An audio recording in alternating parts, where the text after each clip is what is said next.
Hello दोस्तों, मैं अमर सिंह अमर motivation for you channel में स्वागत करता हूं। आज हम फिजिक्स का मॉडल पेपर सॉल्व करने वाले हैं। तो चलिए वीडियो की शुरुआत एक मोटिवेशन शायरी के साथ करते हैं।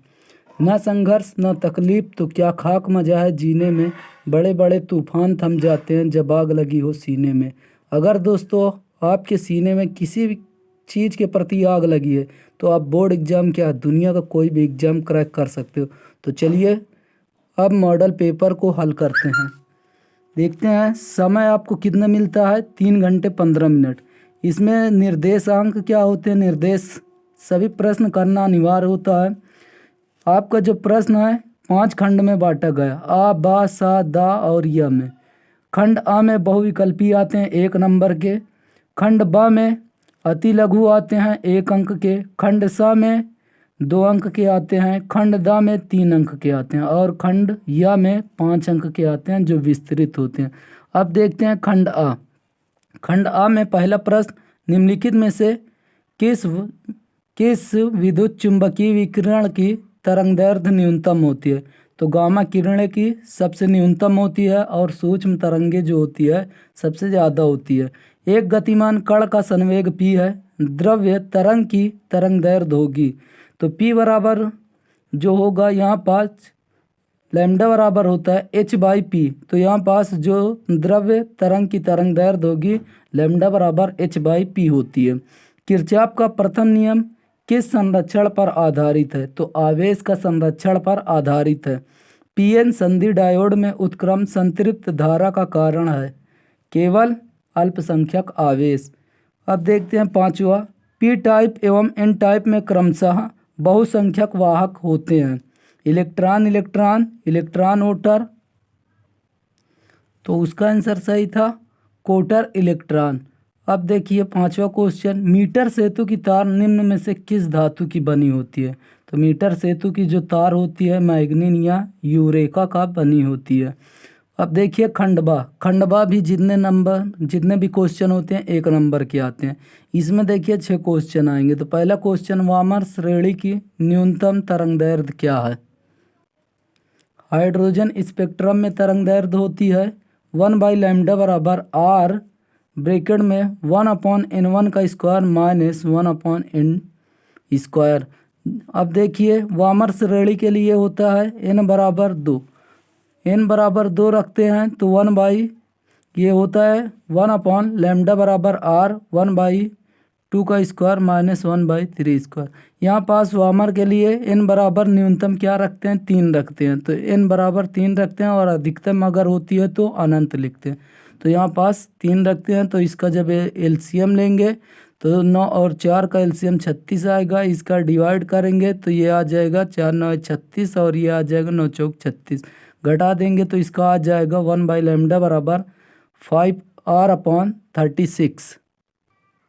क्वेश्चन नंबर दूसरा देखिए, एक गोली पृष्ठ पर अपवर्तन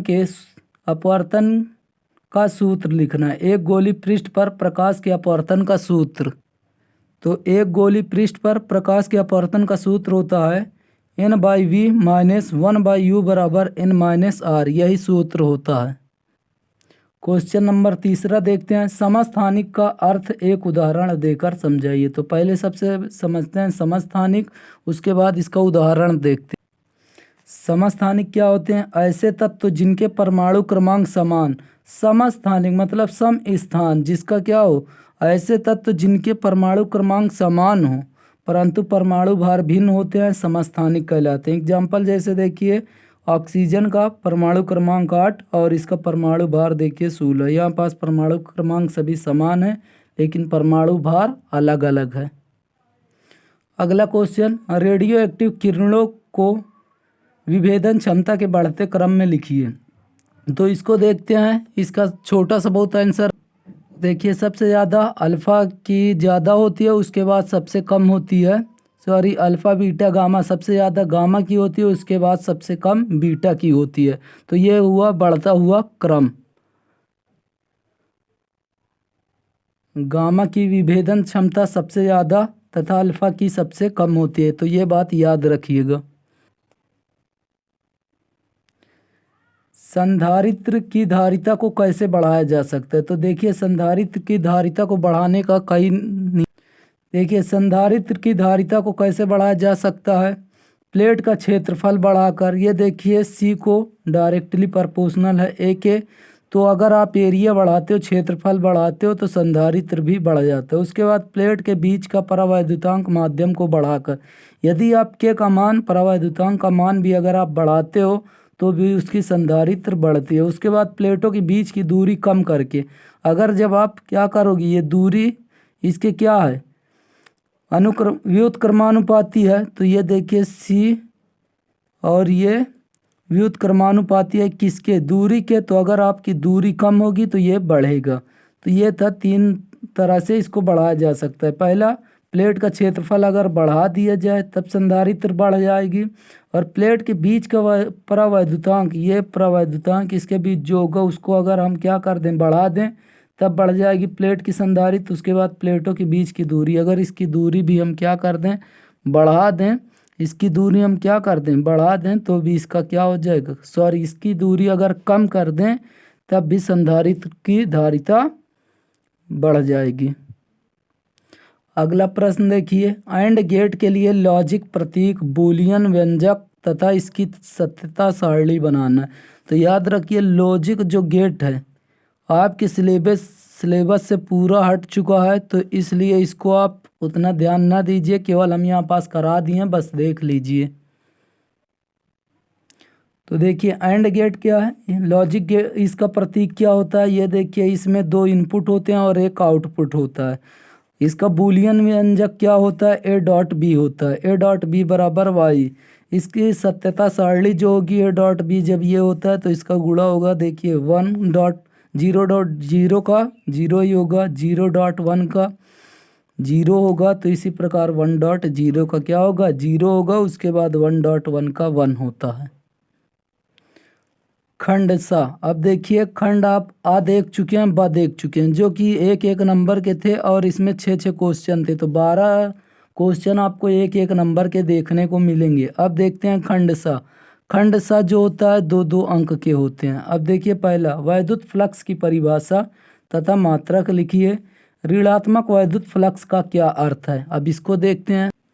देखिए वैद्युत फ्लक्स की परिभाषा कैसे लिखेंगे, वैद्युत क्षेत्र में स्थित किसी क्षेत्रफल से अभिलंबवत दिशा में गुजरने वाली वैद्युत बल रेखाओं की संख्या को वैद्युत फ्लक्स कहते हैं। यह मान लीजिए कोई क्षेत्र है, ये कोई वैद्युत क्षेत्र है, इसके भीतर से लंबवत गुजरने वाली, इसके अंदर से अभिलंबवत गुजरने वाली जो वैद्युत बल रेखाओं की संख्या होगी, वैद्युत बल रेखाओं की जो संख्या होगी वही को क्या कहेंगे, वैद्युत फ्लक्स कहेंगे।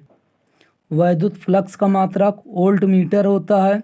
अब देखिए ये ऋणात्मक कैसे ली जाती है, यदि बल रेखाएं बंद पृष्ठ के अंदर की ओर जाती है तो वैद्युत फ्लक्स का जो चिन्ह होगा ऋणात्मक होता है। मान लीजिए अगर ये इसके अंदर आ रही है बल रेखाएं तब माइनस होगी, और इसके अगर बाहर जा रही है तो क्या होगी, प्लस होगी। तो वही चीज़ यदि बल रेखाएं बंद पृष्ठ के अंदर की ओर जाती हैं, ये अगर अंदर की ओर आएंगी तो ऋणात्मक, और बाहर की ओर जाती हैं तो धनात्मक होती है।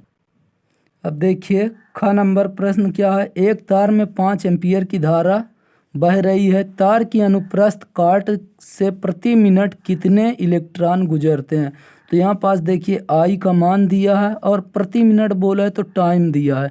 अब इसको देखते हैं सवाल को। तो देखिए न्यूमेरिकल में दिया एक तार में 5 एम्पीयर की धारा, तो विद्युत धारा बराबर 5 एम्पीयर दिया। उसके बाद आगे बोला है अनुप्रस्थ काट से प्रति मिनट कितने इलेक्ट्रॉन, तो समय जो दिया टी बराबर 1 मिनट दिया, तो 1 मिनट को सेकंड में बदल लेंगे। अब देखिए फार्मूला लगाएंगे, क्यू बराबर क्या होता है, आई टी। अगर आप क्यू निकाल लेते हो तो यहाँ पास से इलेक्ट्रॉनों की संख्या निकाल लोगे, तो यहाँ पास क्यू बराबर आई टी। आई का मान कितना है, 5 है, और उसके बाद टी का मान 60। तो यहाँ पास जब 5 अंक 30 गुणा होगा तो 300 कूलाम आवेश आ जाएंगे। तो आप जानते हैं क्यू बराबर क्या होता है, एन ई। तो आपसे पूछा है कितने इलेक्ट्रॉनों की संख्या, तो इलेक्ट्रॉनों की संख्या एन होती है, तो एन बराबर हो जाएगा क्यू बाई ई।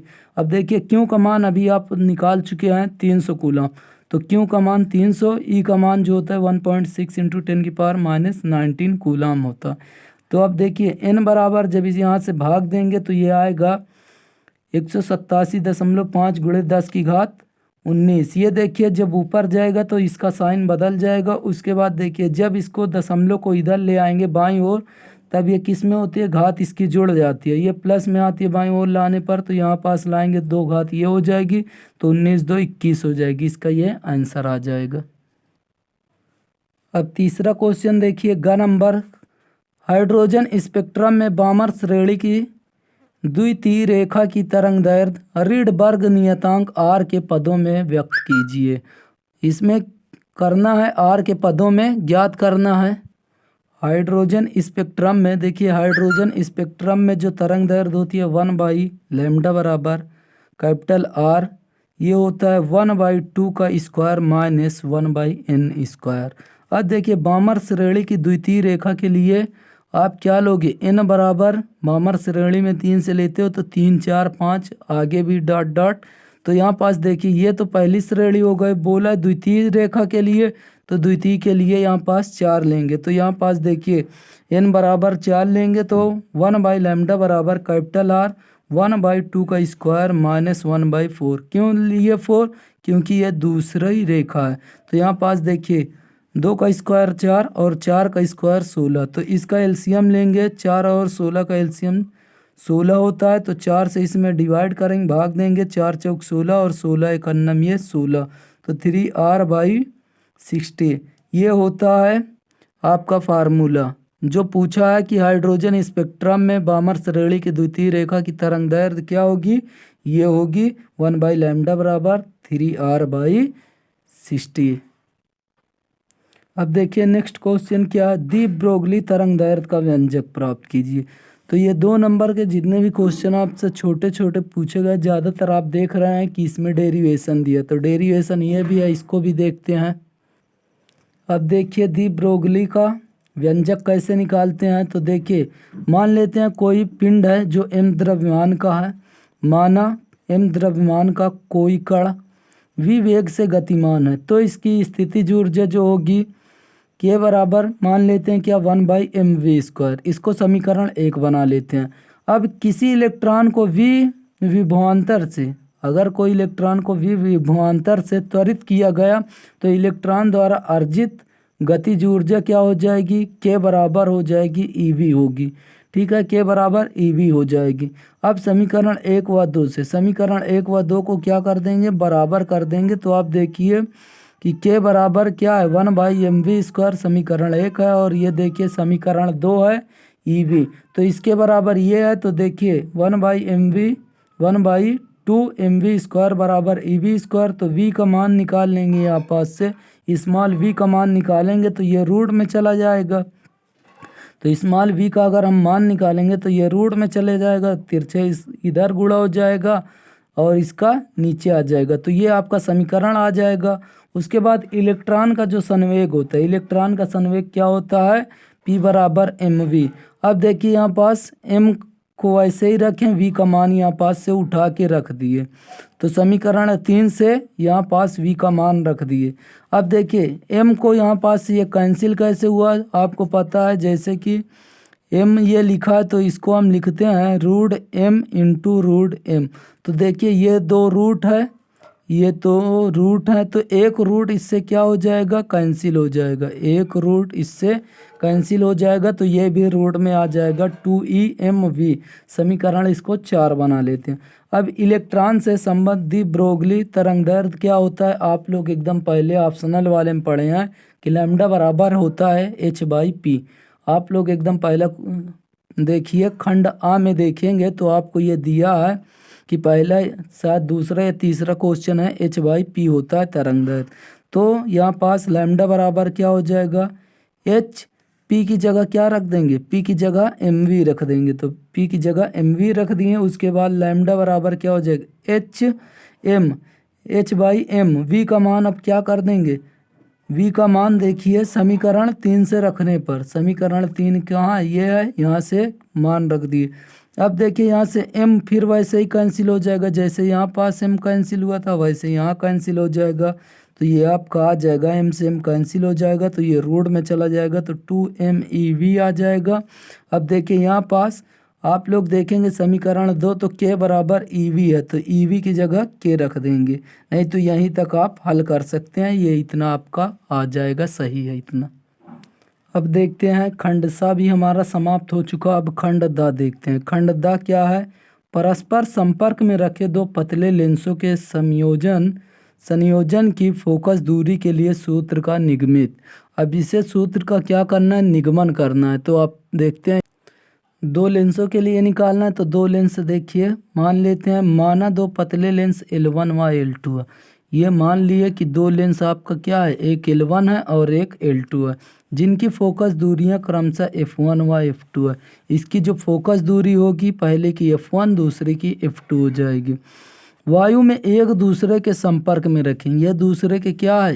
एक दूसरे के ये संपर्क में एक दूसरे से दोनों चिपके हुए जुड़े हुए हैं। यदि L2 लेंस ना हो तो, यदि L2 ये आपका ना हो, L2 ना हो तो लेंस L1, जो L1 होगा वस्तु O का प्रतिबिंब, वस्तु जो ये O है O का प्रतिबिंब I डैश पर बनता। अगर ये ना होता तो इसका प्रतिबिंब I डैश पर बनता, लेकिन इसके होने की वजह से इसका जो प्रतिबिंब बन रहा है आई पर बन रहा है। तो अब देखिए यहाँ पास लेंस के सूत्र से, लेंस का सूत्र क्या है? 1/F1। देखिए F1 पहले लेंस के लिए निकाल रहे हैं तो F1 1/F1 बराबर होता है 1/V। अब V डैश क्यों माने हैं? क्योंकि देखिए पहले लेंस के लिए जो प्रतिबिंब का कार्य कर रहा है, प्रतिबिंब बन रहा है, वो क्या बन रहा है? V dash. प्रतिबिंब की दूरी क्या लेंगे? V dash. तो यहाँ पास देखिए V डैश 1/F1 बराबर 1/V डैश माइनस 1/U। इसे समीकरण 1 बना लेते हैं। अब इसी प्रकार प्रतिबिंब I डैश, प्रतिबिंब I डैश, ये I डैश लेंस 2 के लिए, ये लेंस जो दूसरा है इसके लिए आभासी वस्तु का कार्य करता है। तो इस लेंस के लिए, दूसरे लेंस के लिए ये I डैश किसका कार्य करता है? इसके वस्तु के, इसके लिए वस्तु का कार्य करता है। यह लेंस L2 I डैश का प्रतिबिंब I पर बनाता है। तो ये जो ये L2 लेंस है इसका प्रतिबिंब कहाँ बनाता है? I पर बनाता है। अब देखिए 1/F2 जो दूसरी फोकस दूरी होगी 1/F2 बराबर 1/V माइनस 1/V डैश। अब देखिए 1/V, V तो ये प्रतिबिंब है, ठीक है, ये क्या है? प्रतिबिंब है।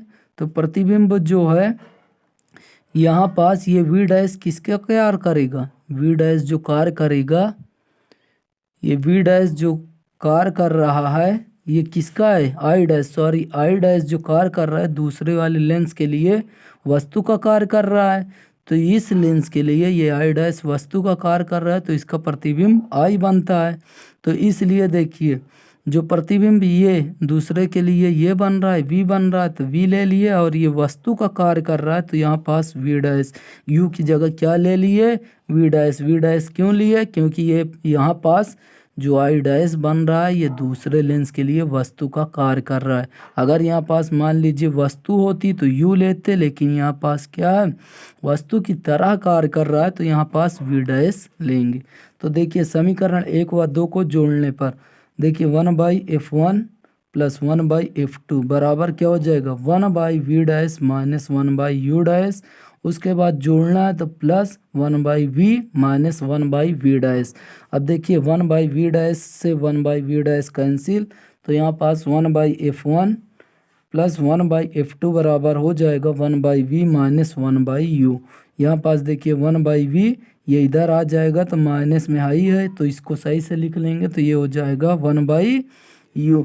आपको पता है 1/F बराबर होता है 1/V माइनस 1/U। तो यहाँ पास यदि इन दो लेंसों के स्थान पर एक पतले लेंस का प्रयोग कर लें, इन दोनों लेंस की जगह अगर हम क्या करें? एक पतले लेंस का प्रयोग करें तो ये भी किसके बराबर हो जाएगा? 1/F के बराबर। तो यहाँ पास 1/F बराबर 1/F1 प्लस 1/F2। तो यहाँ पास ये आपका सूत्र निकल के आ जाएगा। अब देखिए यहाँ पास जो कैपिटल F है इसको क्या मान लेते हैं? संयुक्त लेंस की फोकस दूरी। तो अगला आप देखते हैं प्रश्न क्या है। अब आगे देखिए दोस्तों, खंड द का पहला कर लिए तो आपका लगभग हम 23 नंबर यहाँ से 23 नंबर कंप्लीट कर चुके हैं। अब आगे देखिए आइंस्टीन के प्रकाश वैद्युत समीकरण का निगमन। अब ये देखिए जो भी आगे क्वेश्चन दिया हुआ है आप लोग इसको ज़रूर पढ़ लीजिएगा। अगर आप चाहते हैं तो जल्दी से आज ही कमेंट बॉक्स में ये बता देंगे तो हम कल इसका सॉल्यूशन ज़रूर दे देंगे। तो आज के लिए अब देखते हैं ये क्वेश्चन आपको दिखा देते हैं। अगर ये पूरा पीडीएफ आपको चाहिए तो हमारे इस नंबर पर व्हाट्सअप करिए 6387589005 पर। अगर इस पर आप व्हाट्सअप करते हैं तो आपको हम नोट्स भी इसकी दे देंगे और यहाँ पास जो आपका पेपर है पेपर को भी दे देंगे। अगर आप इतना पूरा पेपर कंप्लीटली पढ़ के जाते हो तो आपको लगभग यहाँ से 25 से 30 नंबर एकदम कन्फर्म है कि यहीं से आएगा।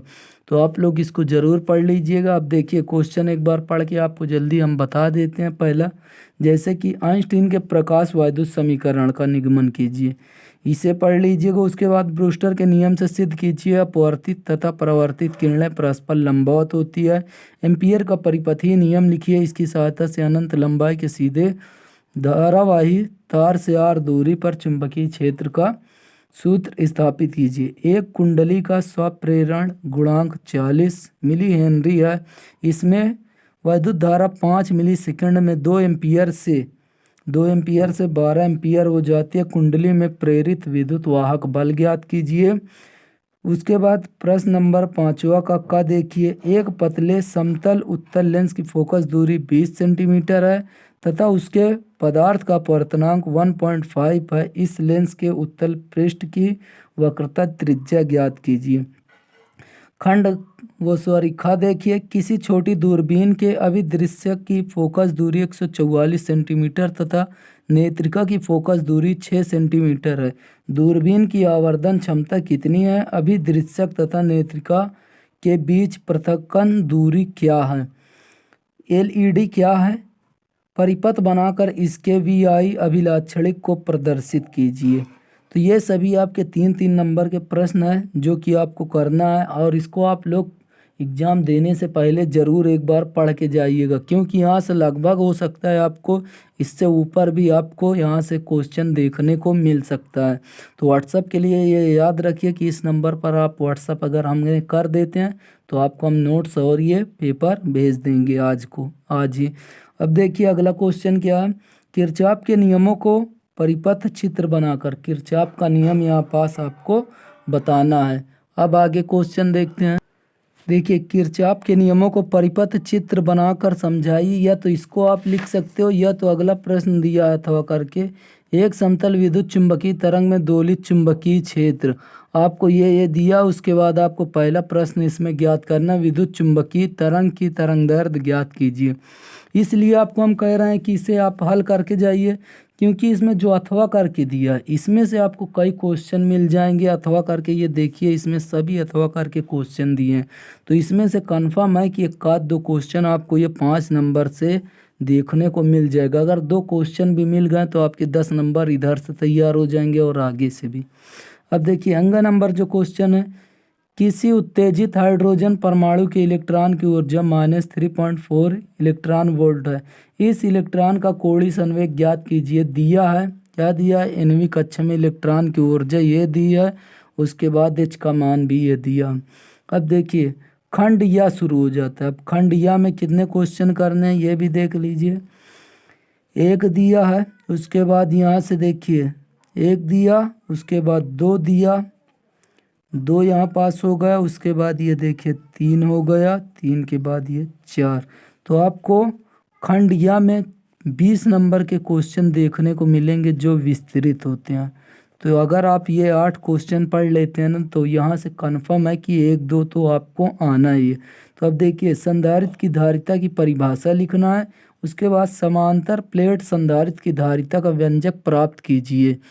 इसकी धारिता कैसे बढ़ाई जा सकती है, अभी आप लोग पढ़े हैं कि इसकी धारिता कैसे बढ़ाई जा सकती है।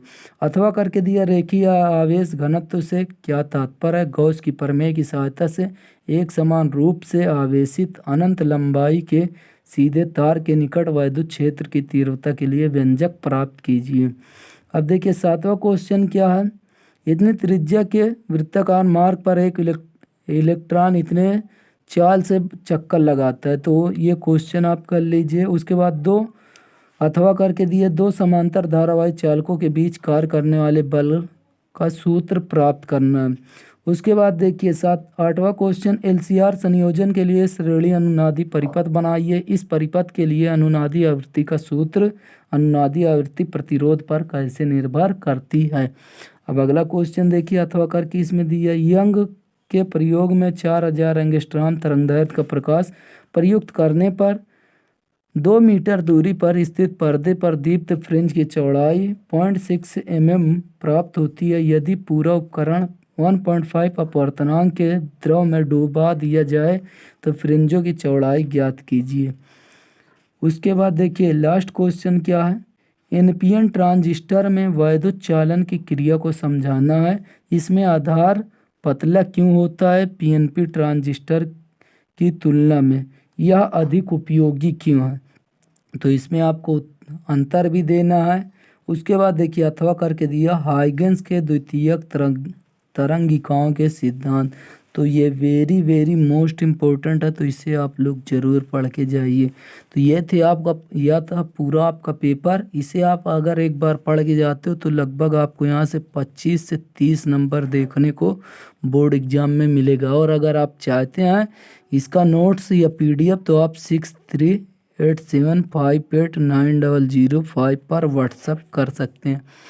तो एक बार दिखा देते हैं पूरा आपको ये पेपर, और आप इसका स्क्रीनशॉट लेना चाहते हैं तो ले लीजिए। तो ये रहा पेपर का पहला पेज, आप इसका स्क्रीनशॉट ले लीजिए। हम 1 सेकंड 2 सेकंड के लिए रुक रहे हैं। तो उम्मीद करते हैं आप इसका स्क्रीनशॉट ले चुके होंगे। ये पेज 2 का आप स्क्रीनशॉट ले लीजिए। यहाँ देखिए आपको ये भी मेरा नंबर भी लिखा हुआ, आप व्हाट्सएप से भी इसे आप ले सकते हो। तो ये स्क्रीनशॉट ले लीजिए। उम्मीद करते हैं इसे भी ले चुके हो। ये लास्ट है, इसका भी आप स्क्रीनशॉट ले लीजिए।